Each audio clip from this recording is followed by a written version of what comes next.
জ্ঞানম জনশলাকয়া চক্ষুরন্মিলিতং যেন তস্मै শ্রী গুরুবে নমঃ। চিরাদ দত্তং নিজগুপ্তবৃত্তা সপ্রেম নামামৃত মধুত্ততারা আপামরঞ্জ বিশতার গৌর কৃষ্ণে জনে ভস্তমহং তং প্রপদে। গোবর্ধনে কুসুমকুঞ্জ নিবাস নিষ্ঠা সদ্গুণ পূর্ণ কবি কল দয়াদ্র চিত্ত। শ্রী গৌর কৃষ্ণ চরিতামৃত দান মুগ্ধম ভক্তি প্রসাদ মধুসূদন পাদ মিলে। শ্রী কৃষ্ণ চৈতন্য প্রভু নিত্যানন্দ শ্রী অদ্বৈত গদাধর শিবাসাদি গৌর ভক্তবৃন্দ। হরে কৃষ্ণ কৃষ্ণ কৃষ্ণ হরে হরে, হরে রাম রাম রাম হরে হরে। সর্বপ্রথমে আস্পদীয় শ্রী গুরুপাত্তদম ওম বিষ্ণুপাদ চৈতন্য স্বামী ভক্তি প্রসাদ মধুসূদন গুরু মহারাজের রাতুল যুগল চরণে অনন্ত কোটি দণ্ডবত প্রণাম প্রণতি জ্ঞাপন করছি। তিনি জয়যুক্ত হন এবং কি নিত্যধাম থেকে আমাদের প্রতি কৃপা আশীর্বাদ বর্ষণ করুন, যেন তার প্রচারিত প্রসারিত ধর্ম আচরণ করে জীবন অতিবাহিত করতে পারি। এখানে চৈতন্য চরিতামৃতে আদি লীলা প্রথম অধ্যায় শ্রীল কবিরাজ গোস্বামী বর্ণনা করতে গিয়ে তার প্রতিটা অধ্যায়ে প্রতিটা আলোচনার সবার প্রথমে শ্রী চৈতন্য মহাপ্রভুর গুণকীর্তন করার ইতিপূর্বেই তার পার্শ্বদগণের তার ভক্তগণের জয়ধ্বনি গুণগান করেছেন।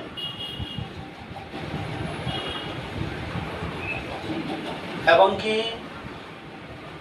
শ্রী চৈতন্য মহাপ্রভুর অবতারের কারণ তিনি সেটাও বর্ণনা করেছিলেন, যা আমরা কবিরাজ গোস্বামীকে কেন্দ্র করে ধারাবাহিক ভাবে শ্রী চৈতন্য চরিতামৃত আমরা আস্বাদন করব এবং কি আমার সঙ্গে সঙ্গে আপনারা আস্বাদন করুন।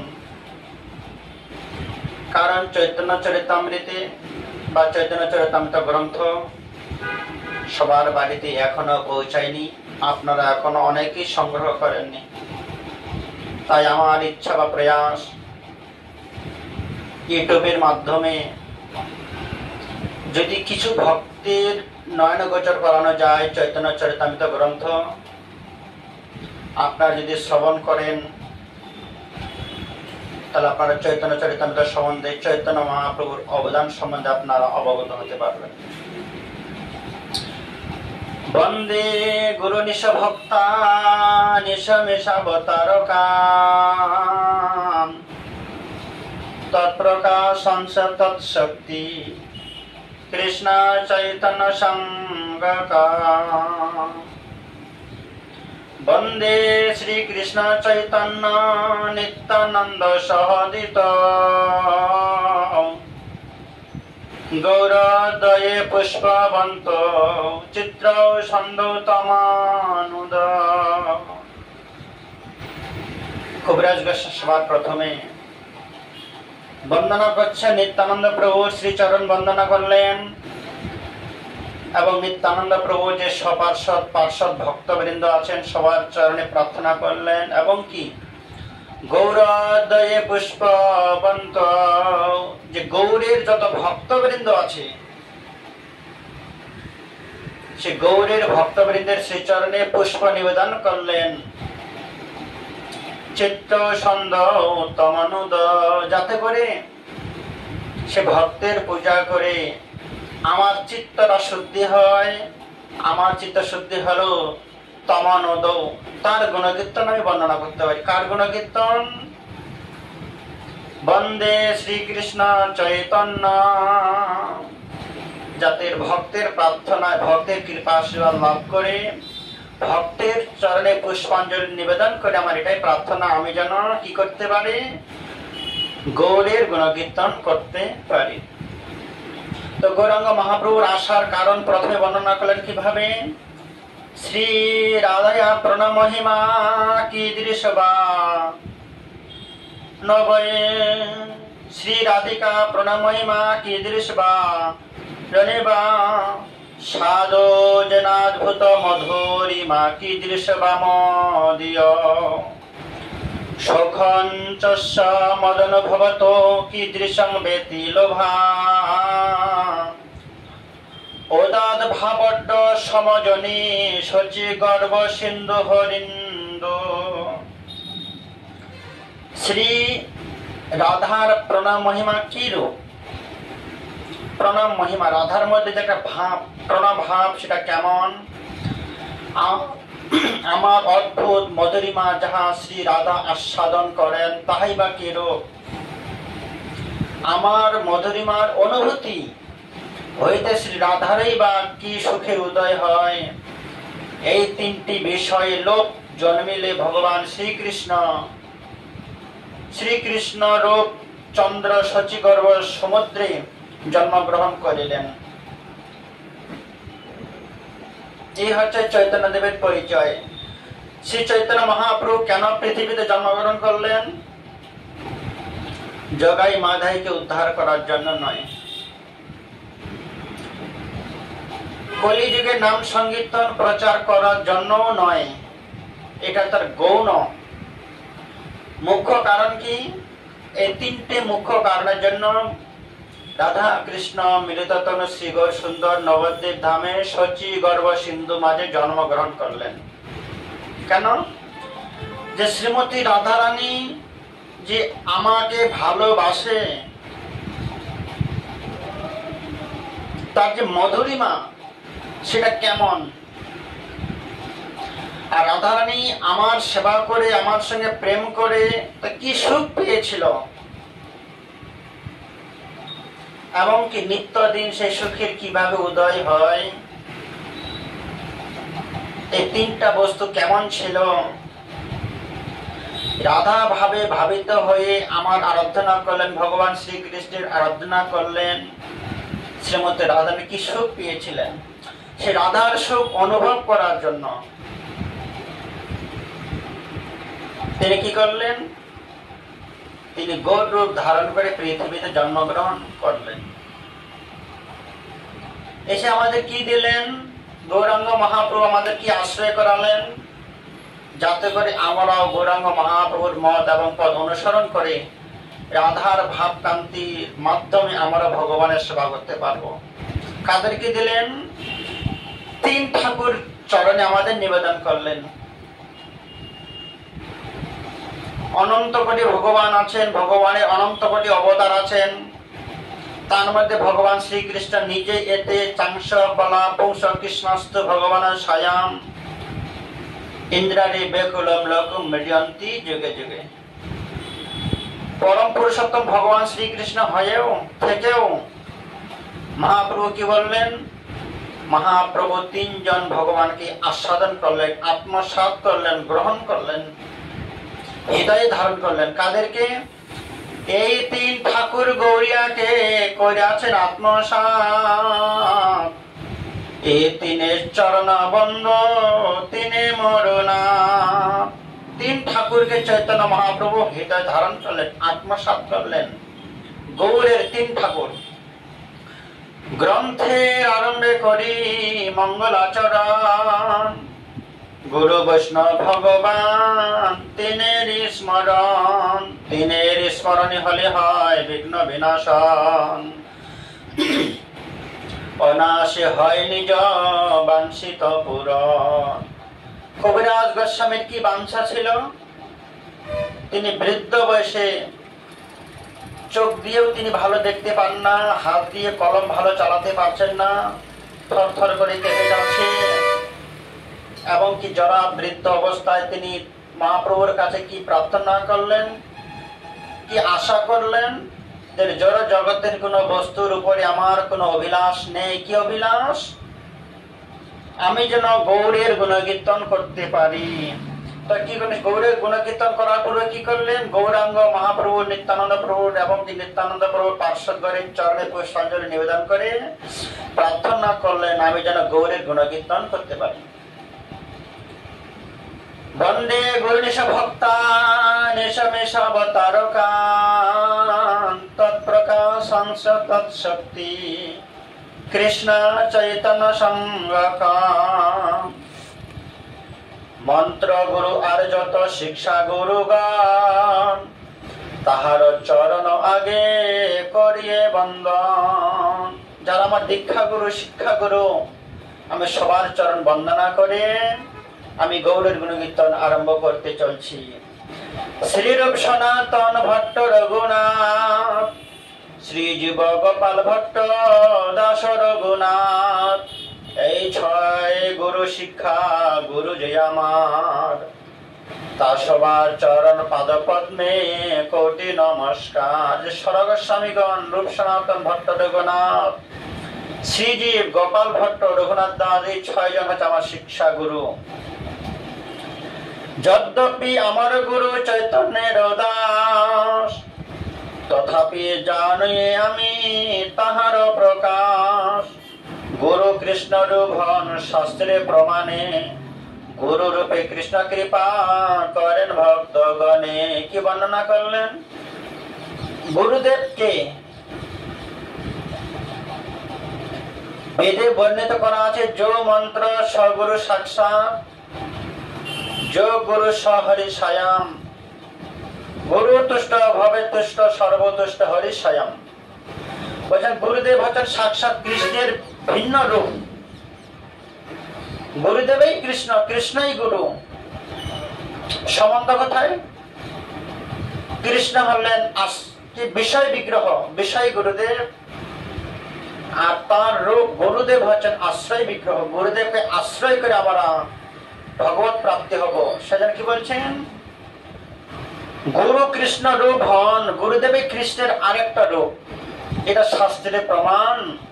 গুরু রূপে কৃষ্ণ কৃপা করেন ভক্তগণে, শিক্ষা গুরুকে তো জানি কৃষ্ণের স্বরূপ। দীক্ষা গুরু কৃষ্ণের রূপ আর শিক্ষা গুরু কৃষ্ণের স্বরূপ। তাহলে দীক্ষা গুরু শিক্ষা গুরুর মধ্যে কি পার্থক্য? যিনি আমার দীক্ষা গুরু তিনি হলেন কৃষ্ণের রূপ, কৃষ্ণই গুরুদেব। আর যিনি আমার শিক্ষা গুরু তিনি হচ্ছেন কৃষ্ণের স্বরূপ। অন্তর্যামী ভক্ত শ্রেষ্ঠ এই 2 রূপ, এই 2 ভাবে ভগবান শ্রীকৃষ্ণ আমাদেরকে স্বরূপ আর রূপ 2 ভাবেই গুরু রূপে এসে আমাদেরকে ভগবান কি করেন? ধর্মের পদ অনুসরণ করান, ধর্মের পদ আমাদের প্রতি প্রকাশিত করান। জীবে সাক্ষাৎ নাহি তাতে গুরু চৈত্য রূপে, শিক্ষা গুরু হয় কৃষ্ণ মহন্ত স্বরূপে। জীবের অপ্রাকৃত জ্ঞান নেই, জ্ঞান হচ্ছে অজ্ঞানী। তাই জ্ঞান জীবের মাধ্যমে জ্ঞান প্রকাশ করার জন্য ভগবান শ্রীকৃষ্ণ নিজেই চৈত্য রূপে অবস্থান করেন আমার হৃদয়ে। এ হচ্ছে চিত্ত গুরু, চৈত্য গুরু। ঈশ্বর স্বরূপ ভক্ত তার অধিষ্ঠান, ভক্তের হৃদয়ে কৃষ্ণের সতত বিশ্রাম। আর ভগবান কথায় বিশ্রাম করেন, সেই গুরুদেব হচ্ছেন পরম বৈষ্ণব, শুদ্ধ ভক্ত। শুদ্ধ ভক্তের হৃদয়ে গোবিন্দ সতত বিশ্রাম করে, শুদ্ধ ভক্তের হৃদয়ে মানে গুরুদেবের হৃদয়ে। সেই ভক্তগণ হয় দ্বিবিধ প্রকার, পারিষদগণ এক, সাধকগণ আর। ভগবান বলছেন আমি যে ভক্তের হৃদয়ে অবস্থান করি সেই ভক্ত 2 প্রকার। এক ভগবানের পার্ষদ, আরেকজন সাধক। পদকর্তা লিখেছেন, শ্রীকৃষ্ণ চৈতন্য প্রভু জীবে দয়া করি সপার্ষদ শ্রীয়ধাম সহয়বতারি। এ হচ্ছে সাধন সিদ্ধা আর নিত্য সিদ্ধা। কবিরাজ গোস্বামী কি বর্ণনা করছেন? ভগবানের ভক্তগণ কত প্রকার? দুই প্রকার। এক হচ্ছেন পার্শ্বদ, যেমন নিত্যানন্দ প্রভু, অদ্বৈত গদাধর, শ্রীবাস, হরিদাস ঠাকুর, সিকি মাহিতি, বিভিন্ন ভক্তগণ গৌরাঙ্গ মহাপুরুষ সঙ্গে করে নিয়ে এসেছেন এবং কি নিজে পৃথিবীতে অবতরণ করার ইতিপূর্বে ভক্তদেরকে প্রেরণ করেছিলেন। তার হচ্ছে নিত্য পার্শ্বদ, নিত্য সঙ্গী। এ হচ্ছে পার্শ্বদ ভক্ত। আর দ্বিতীয় সাধক, যেমন গুরু বর্গগণ, আপনারা আমরা সবাই ভগবানের সাধন করতে করতে করতে করতে ভগবানের ভক্তে পরিণত হব। এখন ভক্ত হতে পারিনি আমরা। সাধক ভক্ত, সাধন করতে করতে ভগবানের ভক্ত হতে হবে। আর তারা ভগবানের ভক্ত হয়েই জন্মগ্রহণ করেছেন। আর আমরা জন্মগ্রহণ করার পরে সাধনার মাধ্যমে ভক্ত হতে পারবো। এ হচ্ছে ভগবানের ভক্ত দুই প্রকার। কি কি? একজন পার্শ্বদ ভক্ত আর একজন হচ্ছে সাধক, সাধনার মাধ্যমে ভগবানের ভক্ত হওয়া, সাধক ভক্ত। এই দুই প্রকার ভক্তের চরণ বর্ণনা করেন কবিরাজ গোস্বামী। ঈশ্বরের অবতারে তিন প্রকার, অংশ অবতার আর গুণ অবতার। ভগবানের ভক্ত দুই প্রকার আর ভগবানের অবতার তিন প্রকার। কি? অংশ অবতার আর গুণ অবতার। ভগবানের অংশ থেকেই যেটা প্রকাশিত অংশ অবতার, গুণ অবতার। যেমন গুণ অবতার কে? ব্রহ্মা বিষ্ণু মহেশ্বর হচ্ছে গুণ অবতার। আর অংশ অবতার যেমন বিষ্ণু থেকেই রামচন্দ্র, বিষ্ণু থেকেই পরশুরাম, বিষ্ণু থেকেই ভগবান শ্রীকৃষ্ণ। যেমন কৃষ্ণের নিজের রূপ থেকেই যিনি, তিনি হচ্ছে অংশ অবতার। আর গুণ অবতার যেমন ব্রহ্মা বিষ্ণু মহেশ্বর, গুণ থেকে উৎপন্ন, গুণের অবতার। আরেকজন সত্তাবেশ অবতার, যেমন ব্যাসদেব, সনকাদি ঋষি, পৃথু মহারাজ, এরা হচ্ছে সত্তাবেশ অবতার। অজ্ঞান তমের নাম কহিও কইত। এটা আমাদের কমপ্লিট হলো কি? আমরা বুঝতে পারলাম ভগবানের ভক্ত দুই প্রকার। কি কি? নিত্য ভক্ত, সাধন ভক্ত। আর ভগবানের অবতার তিন প্রকার। কি কি? অংশ অবতার, গুণ অবতার, সত্তাবেশ অবতার।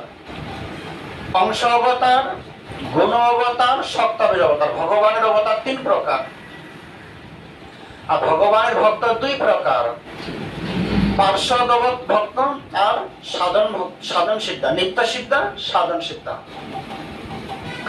অজ্ঞান তমের নাম কহিয়ে কইতাম, ধর্ম অর্থ কাম বাঞ্ছা আদি এইসব, তার মধ্যে বক্ষ বাঞ্ছা কইতব প্রধান, যাহা হইতে কৃষ্ণ ভক্তি হয় অন্তর্ধান। আমাদের মধ্যে সবার মধ্যে কৃষ্ণ ভক্তি আছে গুপ্ত ভাবে, কিন্তু আমরা প্রকাশিত করতে পারি না। কেন? যে ভক্ষ বাঞ্ছা, মোক্ষ বাঞ্ছা, ধর্ম অর্থ কাম নিয়ে আমরা অবস্থান করি। সেই জন্য জাগতিক ভোগ বাসনা যতদিন আমাদের অন্তরে থাকবে ততদিন আমাদের কৃষ্ণ ভক্তিটা প্রকাশিত হবে না। আছে কৃষ্ণ ভক্তি আমাদের মধ্যে আছে, কিন্তু জাগতিক বিষয় বস্তু নিয়ে আমরা বেশি সময় ব্যবহার করি, সময় দিই, সময়টা অতিবাহিত করি, জাগতিক বস্তু নিয়ে আমাদের কালাতিপাত করি। সেই জন্য জাগতিক বস্তু নিয়ে থাকলে অপ্রাকৃত বস্তু আমার হৃদয়ে প্রকাশিত হতে পারে না। কৃষ্ণ ভক্তির বাধক যত শুভাশুভ কর্ম, সেই এক জীবের অজ্ঞানতম ধর্ম। আমরা মনে করি ভালো কর্ম করি, ভালো শুভ কর্মী, পর উপকার করি, দান দক্ষিণা, হোম যজ্ঞ, গঙ্গা স্নান, অনেক রকমের আমরা শুভ আচরণ করি, কিন্তু কবিরাজ গোস্বামী বর্ণনা করলেন এরকম শুভ কর্ম করেও কৃষ্ণ ভক্তি লাভ করা যায় না। আপনাকে আমাকে প্র্যাকটিক্যাল ভাবে কৃষ্ণের চরণে নিজেকে আত্মসমর্পণ করতে হবে। যতদিন না আমরা কৃষ্ণ ভক্তি আমার হৃদয়ে প্রকাশিত করতে পারছি, ততদিন আমাদের যত শুভ কর্ম আছে অশুভ কর্ম আছে এগুলো কোনো অজ্ঞানতাও ধর্ম। যে আমি তো শুভ কর্ম করছি, আমি তো কোনো মানুষের ক্ষতি করি না, আমি তো মানুষের সবসময় মঙ্গল চিন্তা করি, মানুষের উপকার করি, দশের সেবা দেশের সেবা করি, কিন্তু এইসব কর্ম করলেও ভগবত প্রাপ্তি বা কৃষ্ণ ভক্তি লাভ করা যায় না। এটা একটা অজ্ঞান। তারা মনে করে এইসব করলে ভগবত প্রাপ্তি পাওয়া যায়, কিন্তু না, এটা হচ্ছে অজ্ঞান। এই দিয়ে কৃষ্ণ ভক্তি লাভ করা যায় না। এই চন্দ্র সূর্য দুই পরম সদয়, জগতের ভাগ্যে গৌরী করিল উদয়। এই দুটি চন্দ্র সূর্য মানে নিতাই গৌর। আমাদের ভাগ্যে আমাদের পুণ্যের প্রভাবে সুকৃতির প্রভাবে আমরা ভগবানের সন্নিকটে জন্মগ্রহণ করতে না পারলেও ভগবান নিতাই গৌর তারা দুটি ভাই আমাদের মাঝে জন্মগ্রহণ করলে নদিয়া নগরে। তার এতই দয়ালু, এতই কৃপালু যে আমরা ভগবানের সঙ্গে জন্মগ্রহণ করতে পারিনি, ভগবানের ধামে জন্মগ্রহণ করতে পারিনি, কিন্তু ভগবান আমাদের মাঝে এসে অবতীর্ণ হলেন। কেন? আমাদেরকে উদ্ধার করার জন্য, কৃপা করার জন্য, দান আমাদের সব পাপ মুক্ত করে ভগবত প্রাপ্তি করার জন্য।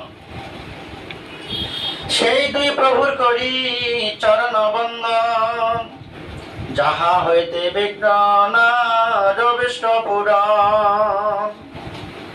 এটা আমাদের ভাগ্য, মহাভাগান। আমাদের ভাগ্য যে আমাদের গ্রামে, আমাদের বাঙালির ঘরে, গৌর দেশে, আমাদের জন্মভূমিতে ভগবান গৌর সুন্দর জন্মগ্রহণ করেছেন আমাদেরকে আশীর্বাদ করার জন্য।